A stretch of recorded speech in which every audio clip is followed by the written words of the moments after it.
오두막 이야기 151번째 시간 5분의 책 들고 말 읽어주는 목사입니다. 일반 서적이 질문하고 신앙 서적이 대답하는 시간.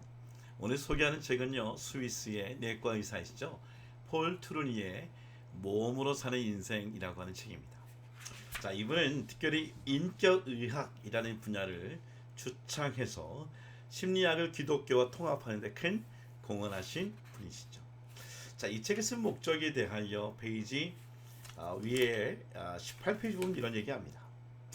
많은 사람들이 모험의 기쁨이 사라졌다. 살면서 그런 기쁨이 다시 살아나려면 또 다른 새로운 통로를 찾지 않으면 안 된다. 이것이 이 책의 주제다. 그러니까 모험의 기쁨을 잃어버린 사람들에게 회복시키기 위하여 이 모험으로 사는 인생이라는 책을 쓰게 되었다. 이 모험 본능은 감춰져 있거나 덮여 있거나 억제될지 몰라도 절대로 인간의 본성을 사라지지 않기 때문이다. 이 책은 크게 세 가지로 구성되어 있죠. 첫째는 모험, 두 번째는 위험, 세 번째는 선택이라고 하는 것으로 나눠집니다. 자, 우리 모험이라는 것을 얘기하면 이렇습니다. 아까도 말씀드린 것처럼 인간 모두에게 모험 본능이라는 것이 있는데, 이 모험 본능에 사그러지게 하는 저항 세력이 나타난다라고 얘기합니다. 자, 저항색이 나타나면 어떤 의미냐? 2단계에서는 더 이상 모험이 아니게 됩니다. 논의와 토론과 논쟁이 되고요. 그리고 출발 당시 지배하던 객관적이고 예언자적인 요소와 매력의 원천은 물러가고요. 이성적인 논쟁과 조직적인 기구가 자리를 차지합니다. 페이지 63페이지의 얘기. 그러면서 이런 얘기를 합니다. 자, 이 모험에 대한 얘기를 하면서 계속 반복적인 것은 69페이지에 이 책은 모험의 갱신, 모험의 회복에 대한 것이다. 모험을 갱신하자, 모험의 본능을 회복하자 라고 얘기합니다. 자, 그 이유가 뭘까요? 아까 인격 뭐라 그랬죠? 인격의학, 기독교와 심리학을 접촉시키는 건데요. 그래서 이 부분을 이렇게 얘기합니다. 117페이지. 사람이 하나님의 형상대로 창조되었다면 하나님은 틀림없이 자신의 중요한 특성을 사람에게 심어 놓으셨을 것이다. 그 특성 가운데 하나가 하나님에게도 있는 모험의 정신인 것이다. 하나님의 모험의 정신이 있다고 얘기합니다.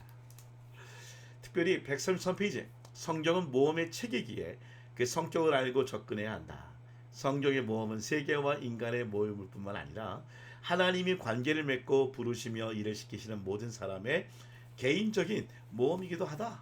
자, 2부의 위험이라는 것입니다. 위험. 근데 이런 반면에 자, 위험을 얘기하는 이건 뭐냐?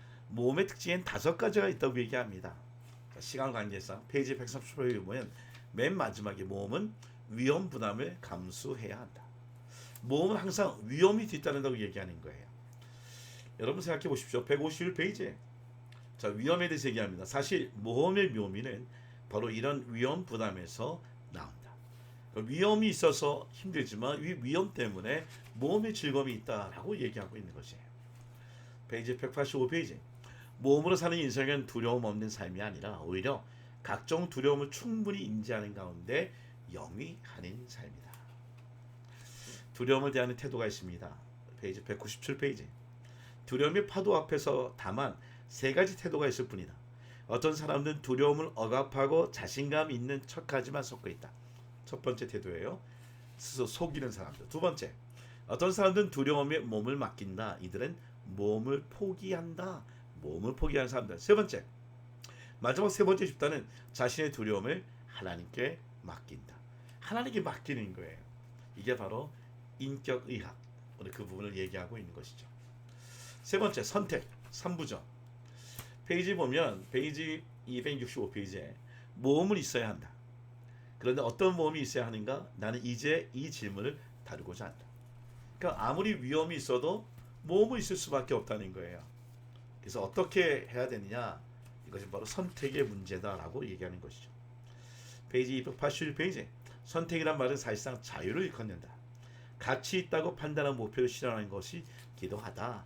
그러니까 선택적으로 모험을 해야 되는데 거기에 가장 중요한 부분이 있습니다. 295페이지. 신앙이란 우리의 능력이 아니라 하나님의 보이지 않는 조건에 의지하여 무엇이 가치 있는 것인지를 결정하는 것이다. 가치 있는 것을 선택해서 가치 있는 것에 모험해야 된다고 얘기를 합니다. 우리가 모험을 못하는 이유가 뭘까? 멋진 얘기합니다. 326페이지. 개인적으로 좋아하는 건데요. 바로 영적인 세계와 세속적인 세계. 이 세계를 자꾸만 분리시키기 때문에 그렇다는 것이에요. 마치 성과 속을 분리시키는 것처럼. 다른 표현을 한다면 이렇게도 얘기를 합니다. 356페이지. 우리는 전문가의 의견과 하나님의 인도를 서로 대립되는 것으로 얘기한다. 그러니까 과학과 성경이 대립적인 관계로 얘기한다는 거예요. 아니에요. 세상과 성경이 대립될 수 없죠. 왜냐하면 하나님은 세상을 이처럼 사랑하사 독생자를 주셨기 때문에. 잃어버린 모험의 본능, 하나님의 형상 회복될 필요가 있습니다. 자, 여기에 중요한 아주 대답하는 책이 있어요. 바로 이혜진 목사님의 아침 묵상 출애굽기라는 책이에요. 제가 아침 묵상 창세기를 읽으면서 큰 감동을 받아서 이 책을 읽을 때는 더 깊게 읽게 되는데, 이혜진 목사님은 서울대학교에서 인문대학 서양사학을 전공했고 서울신학대학교에서 MDB, 듀크 대학에서 철치 히스토리 교회사, 그리고 보스턴 유니버시티에서 히스토리 오브 크리스천리티 기독교에 대한 역사를 잘 이렇게 공부하다가 지금 목회 전념하고 있죠. 여러분 이 책 강추합니다. 이 책에 보면 오늘 제가 하나만 읽어드리려고 합니다. 페이지 18페이지. 여기 모세에 대한 얘기를 하는데요. 모험의 본능을 가졌던 모세가 살인자로 도망자로 낙인 찍혀서 광야로 갔을 때에 자기의 양도 없이 자기 장인의 양을 치던 40년 동안 가난한 광야의 사람이었던 그에게 찾아오시는 하나님의 모습입니다. 모세는 신비한 체험을 합니다. 떨기나무에 불이 붙었는데 그 떨기나무 불에 다 타서 사라지지 아니하는 것입니다. 분명 다 타버릴 시간이 지났는데도 계속해서 불이 붙어 있었던 것입니다. 떨기나무 가운데 불꽃을 임재하신 하나님. 놀라운 사실은 떨기나무에 붙은 하나님의 불은 다함도 없고 소진됨도 없고 사그라듦도 없었다는 것입니다. 가만히 보니 이 떨기나무를 바라보고 있는 남자의 가슴 속에도 한때는 활활 타올랐으나 지금은 사그라져 버릴 불꽃이 있었습니다.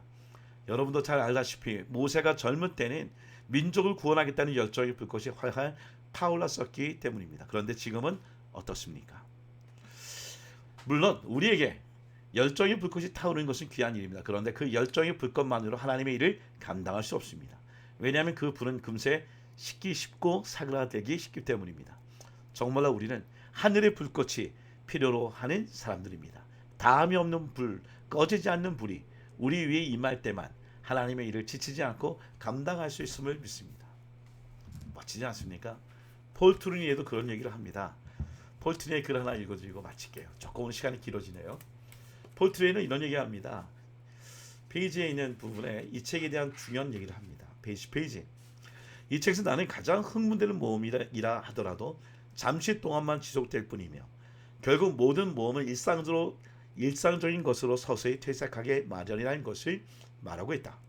그래서 모험에서 생겨나는 창조적 열정은 성령의 자극을 받아 새로운 모험으로 부활하지 않으면 안 된다.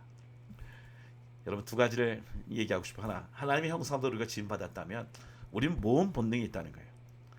성자 예수님께서 하늘에 머물지 아니하시고 이 땅에 인간으로 오시는 모험을 감행하셔서 십자가 달려 죽으심으로 알미암아 저와 여러분의 인생을 구원해 주셨습니다.